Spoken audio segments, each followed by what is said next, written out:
साहेब, मनाठा येथे भव्य आरोग्य शिबिराचे आयोजन करण्यात आलं. कसा प्रतिसाद आहे आणि किती लोक आज रेफर करण्यात आले?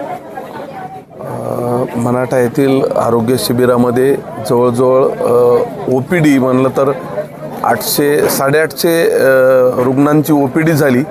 त्याच्यातले 257 लोकांना पुढील उपचारासाठी मेघे सांगवी येथे रेफर करायचं आहे. जे ज्यांना दुर्धर आजार किंवा इतर तपासण्या लागतात, मग सोनोग्राफी असो, MRI असो, CT स्कॅन असो किंवा अन्य काही पोटविकाराचे आजार असतील किंवा अन्य ऑपरेशन असतील, ह्याच्यासाठी 257 लोकांना मेघे सांगवी इथं त्यांना म्हणजे आजच्या डेटपासूनच नेण्यासाठी बस येणार आहे. आणि बाकी मग जे 850 रुग्ण होते त्यांना सर्दी, खोकला, व्हायरलचं हे इन्फेक्शन त्यांना इथंच गोळ्या, औषधी, टॉनिकची बॉटल देऊन इथंच सोडून दिलेलं आहे. परंतु आमचं जे शिबिर आहे ते 258 लोकांसाठी. आमच्या या आरोग्य शिबिराचं महत्त्वच ते आहे की परंतु आरोग्य शिबिर म्हणलं की साधारण ताप, खोकला, सर्दीचे पेशंट येतात, आल्यावर तपासायला लागते, गोळ्या औषध द्यायला लागते.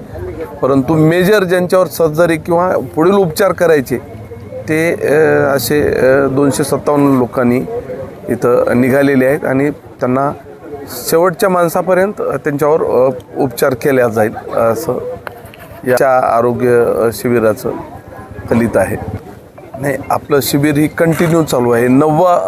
मेघे सांगवीचं दत्ता मेघे ट्रस्टच्या वतीनं जे आपण आयोजन करतो ते हे 9वं शिबिर आहे.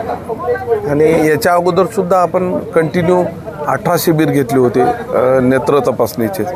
परंतु सगळ्यात महत्त्वाचे म्हणजे हे सर्व रोग निदान आणि उपचार 9वं शिबिर आहे. खूप गरजू लोक राहतात आणि एकतर शिबिरात आल्यानं सगळ्या शरीराच्या तपासण्या होतात आणि सगळ्यात महत्त्वाचं आपल्याकडे पेशंट येतात, नांदेडला हॉस्पिटलमध्ये जातात, उपचार होते, 2-2.5 लाख रुपये बिल होते आणि शेवटी मग फोन येते की बाबा बिल कमी करा.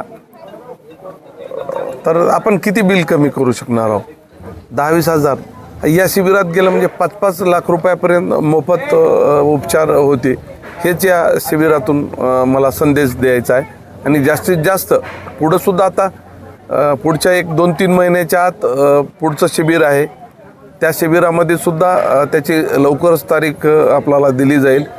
त्या शिबिरामध्ये सर्व हातगाव, हिमायतनगर व आजूबाजूच्या सर्वच तालुक्यातील नागरिकांनी, रुग्णांनी या शिबिराचा फायदा घ्यावा असं मी आपल्या मीडियाच्या मार्फत विनंती करतो.